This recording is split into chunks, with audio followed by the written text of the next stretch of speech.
A cancelled flight brought me home early and straight into the lie my wife had been living.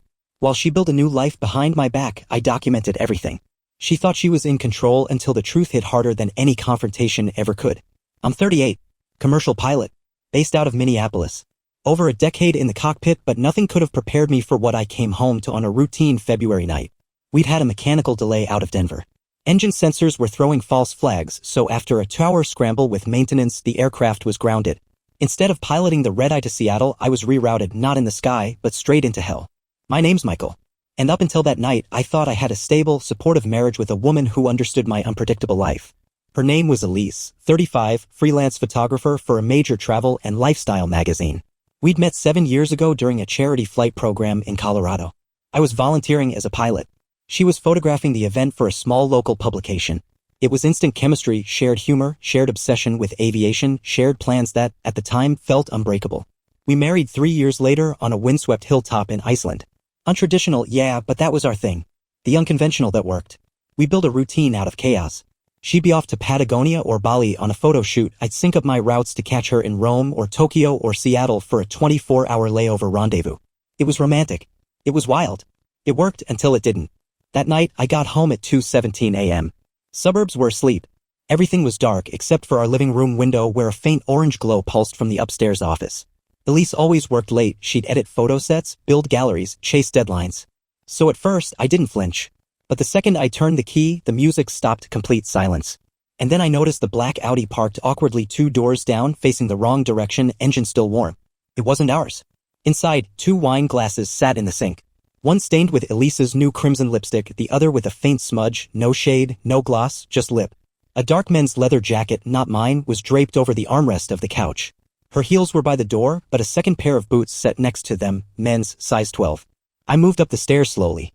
Every step felt heavier than the last. The house didn't creak, it tensed. At the top, the bathroom window was wide open. February wind rushing in, curtain twisting in the draft. Unusual? Completely. Elise hates the cold. And then I heard a door creak, our office. I pushed it open. She sat at her desk, fully dressed but clustered. Her blouse was buttoned wrong, one sleeve halfway rolled. Her lipstick was smudged, mascara was uneven. "You're home early," she said, voice just a little too high. "Plane didn't take off," I said, scanning the desk. Her computer screen was mid-email, several tabs open, one of them titled, Polyamory Discussion Forum. "Everything okay?" I asked, my voice steady. She nodded too fast. "Just editing." I moved to the bathroom window. Looked out. Saw movement near the Audi. A man tall, short hair, black coat, sprinted from our fence line to the car, jumped in, and pulled off without lights. I'd met him before. Vincent. A new senior photo editor from Elise's magazine. She said they'd worked together twice. I didn't know they were working from our bedroom. I didn't ask her about the car. I didn't ask her about Vincent. I let the silence hang. Sometimes silence gets answers faster than questions.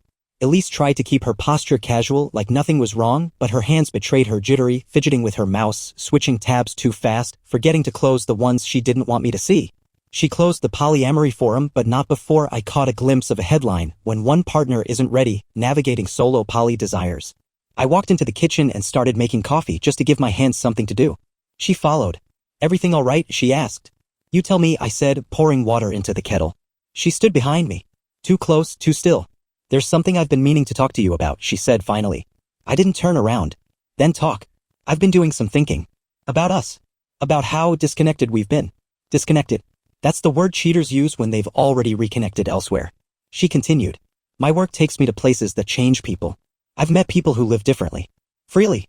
People who don't believe monogamy is the only way to love someone." I turned slowly. "You want an open relationship?" "I want us to be honest about what we both need." "Elise, have you already slept with him?" She paused. Then, with a tight jaw, "Yes." My stomach dropped. "And were you going to tell me?" I asked. "Before or after he became a regular visitor?" Her eyes welled up. "It wasn't supposed to happen like this. I was going to bring it up. Ease into it." While easing him out the back door, she winced. "Didn't deny it. I didn't shout. I didn't throw anything. I just walked past her, grabbed my keys, and drove until I couldn't recognize the neighborhood names on the street signs. That night, I slept at a hotel. I didn't text her. She didn't call. The next morning, I came home and found her sitting on the couch, eyes swollen, a folder in her lap.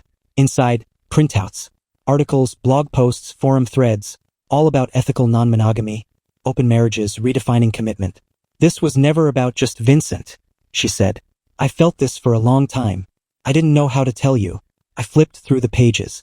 Words like freedom, individuality, primary partner, and radical honesty.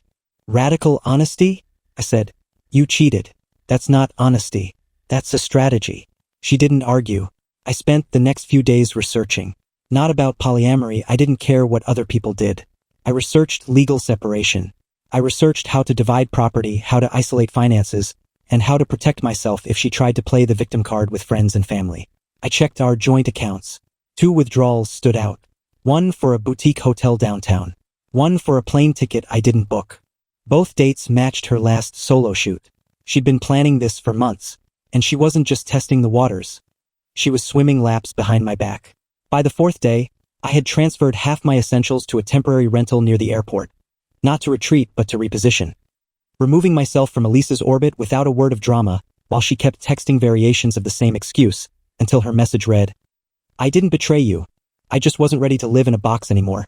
And that was enough to confirm that the version of reality she was building had no room left for truth. I redirected my pay, froze shared cards, and met with a local attorney named Marla Carson, recommended by a colleague who'd handled an ugly, quiet divorce of his own, who didn't blink when I explained Elisa's affair, her online trail of justification, and the subtle public smear campaign she'd started planting among mutual friends who now reached out to me with phrases like, "We're so sorry you two are figuring things out," as if I'd volunteered to join her midlife polyphilosophy experiment. Marla gave me the blueprint.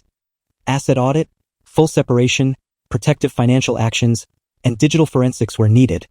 No court theatrics, just precision. While we built the case, Elise continued shaping hers, posting curated snapshots of growth, subtly implying we had drifted apart, while privately pushing messages that painted me as emotionally unavailable, a man too rigid to evolve. And each time I received one of those passive-aggressive fragments through a mutual contact or saw another soft-focus quote about personal freedom on her feed, I archived it without response and sent it to Marla, who added it to the discovery folder. Then came Vincent's contribution.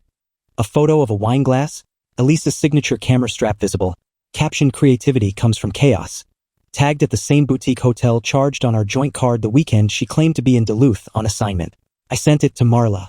She didn't respond with commentary, just confirmation it was logged. When Elise asked to meet face-to-face, I agreed but chose a public cafe halfway across the city, where she arrived looking polished but thinner, eyes darting as if she already knew she had no footing left. She said she didn't mean to hurt me, that she thought we could expand, and slid a leather journal across the table. Pages filled with notes on identity, relationships, and Vincent's name scribbled too often to be incidental. And I told her, calmly and without drama, that this wasn't expansion. This was erasure dressed in self-actualization language. I handed the notebook back and told her the legal process was already moving. Then I left. After the cafe meeting, Elise stopped pretending she was in control of the narrative and instead leaned fully into silence, which only confirmed she understood that the version of the story she was selling had no buyers left. Mutual friends either ghosted her quietly or sent me longer messages confessing they didn't realize what was actually going on, which only further validated how deeply she'd curated the optics before I intervened with facts. Meanwhile, Marla and I moved fast. She filed the separation paperwork with a financial protection clause, issued requests for bank records across all joint accounts, initiated a forensic review of Elisa's reimbursements, and opened a file for misuse of shared resources, including unauthorized travel, which the audit quickly revealed had been ongoing far longer than Elise admitted. The boutique hotel wasn't the first, it was the 5th, and 2 of the receipts included room service for 2 guests. On nights she told me she was on solo photo shoots. At the same time, Devin, my old friend and now part-time digital analyst, helped scrub her online activity. Cached forum posts, anonymous usernames linked by IP, and 3-burner emails used to subscribe to poly lifestyle mailing lists and matchmaking platforms, none of which were ever discussed with me and all of which predated the affair with Vincent by at least a year. This wasn't a spontaneous connection. It was a fully structured double life. Marla compiled everything into a case file thicker than any flight manual I'd ever trained on. Emails, transaction logs, cached images, even calendar entries showing Elise had coordinated one of her so-called freelance trips to sync with Vincent's gallery opening in Chicago, booked under a different name, funded in part by an emergency expense transfer from our shared savings which she'd labeled as equipment repair. When the court clerk reviewed the filing, she raised an eyebrow, looked over the digital evidence summary, and said, "This is one of the most meticulous submissions I've seen from a first-round separation." Marla replied, "We don't leave room for creative interpretation." By the time Elise received the formal notice of separation, complete with the initial claims and restraining clause on joint property liquidation, she replied with a single-line email, "I see." That was the last direct communication I got from her for nearly 2 weeks. During that window, I focused on restructuring my schedule, cutting ties with shared accounts, converting the home lease into my name only, and contacting Elise's magazine regarding tax documentation, because as it turned out, she had been claiming deductions under both our names for travel that had nothing to do with our actual income. Legal gray area? Maybe.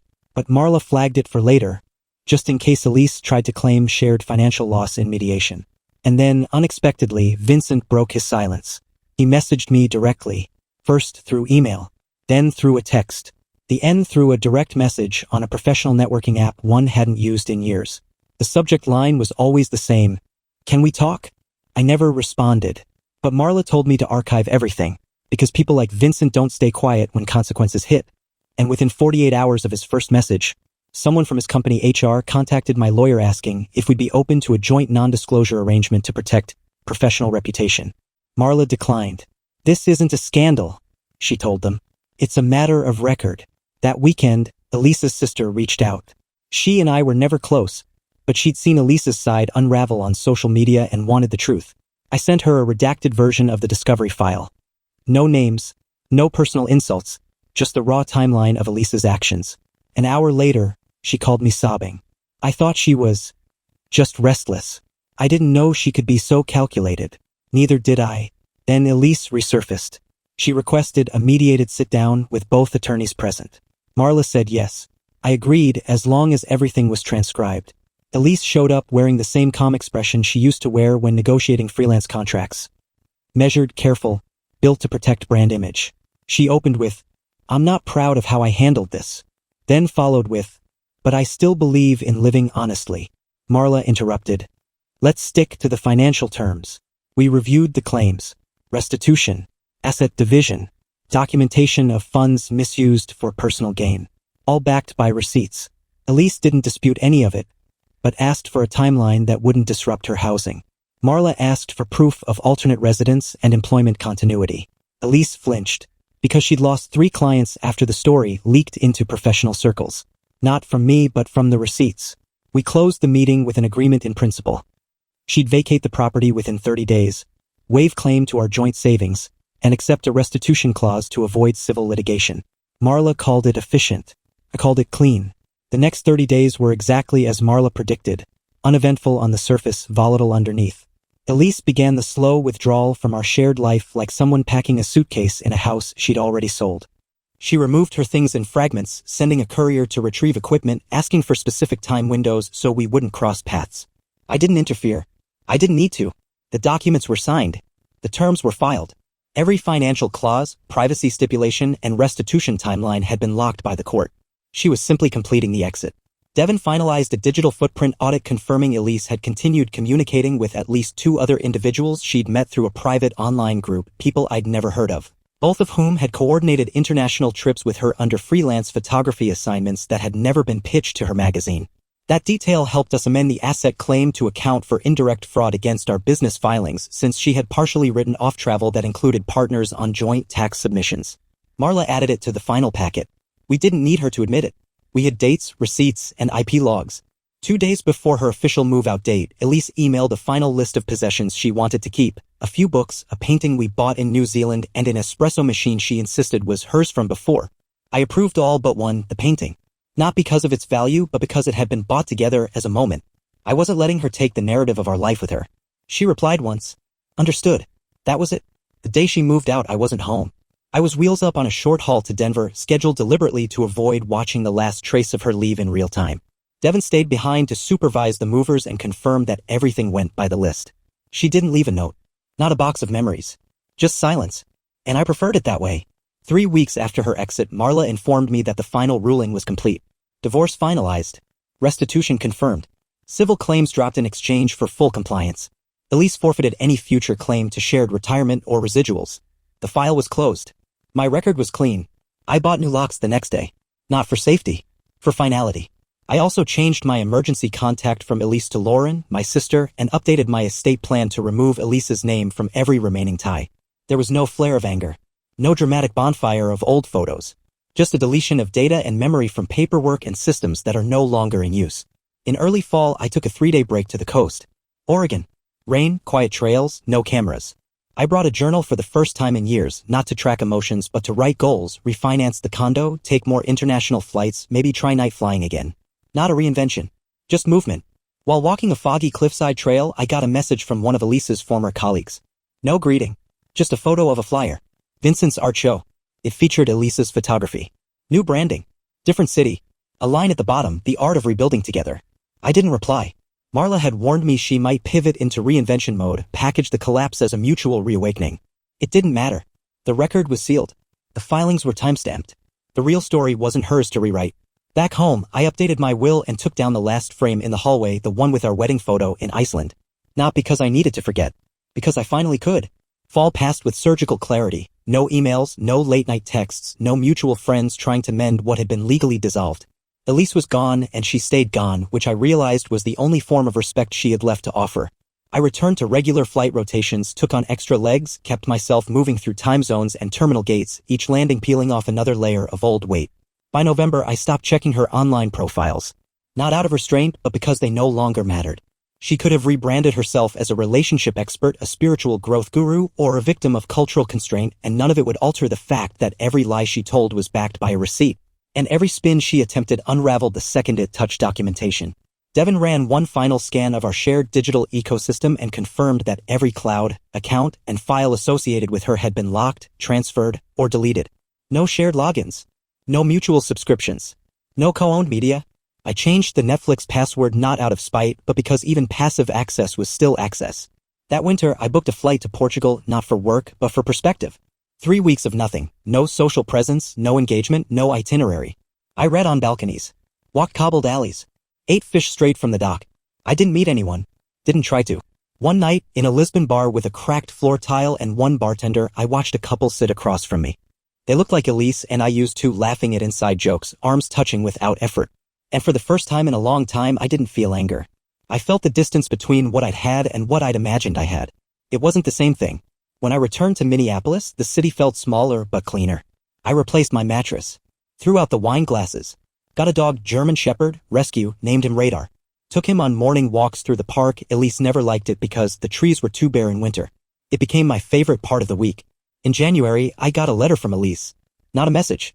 Not a text. An actual envelope, handwritten return address, Tucson. Inside was a single page. You didn't deserve any of it. I wanted to grow and I mistook self-indulgence for self-discovery. I hope you're better now even if you're not reading this. I didn't respond. I scanned it, emailed it to Marla for the file, and shredded the original. In March, a colleague at the airline introduced me to someone new. Her name was Leah. Not a photographer. Not in publishing. Not interested in social experimentation. Just a speech therapist from St. Paul who liked quiet coffee shops and hated flying. We talked casually at first, then more. There was no rush.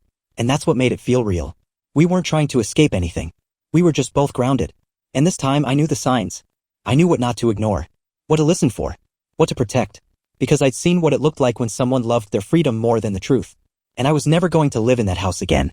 Spring didn't announce itself, it crept in gradually in the way ice thaws without applause. I hadn't expected to feel anything about the 1-year mark until I did. It wasn't grief. It was data, 12 months since I came home early to find a stranger's jacket in my house and a partner who had already started writing a new story without asking if I wanted a role in it. A year later, the house didn't feel like it had been reclaimed, it simply felt like mine. No need to hang new art, burn old photos, or post mantras about healing. Just space. Just silence. Just Radar was asleep at my feet while I drank coffee in a chair no one else had touched in months. Elise never followed up on the letter. Never emailed again. Never filed anything contesting the agreement. She did what she always does, moved on in a straight line, no wreckage in the mirror because she refused to look at anything she couldn't control. Leah and I met twice a week.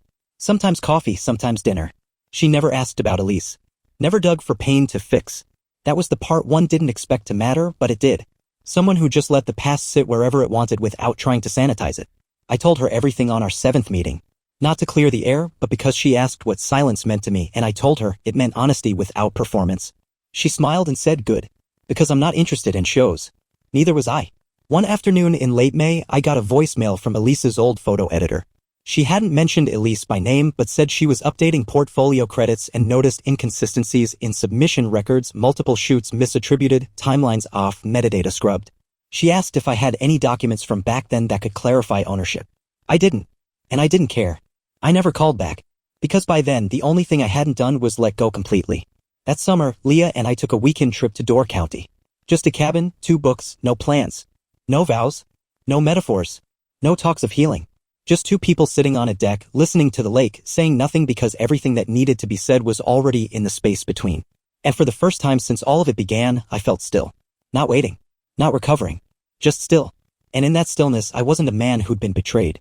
I was a man who hadn't settled. I personally thought Michael didn't spiral. He didn't chase closure. He built a case, filed with precision, and left her to explain the silence she created. No rage posts. No public drama. No half-truths. Just one clean exit, sealed by the court, protected by proof.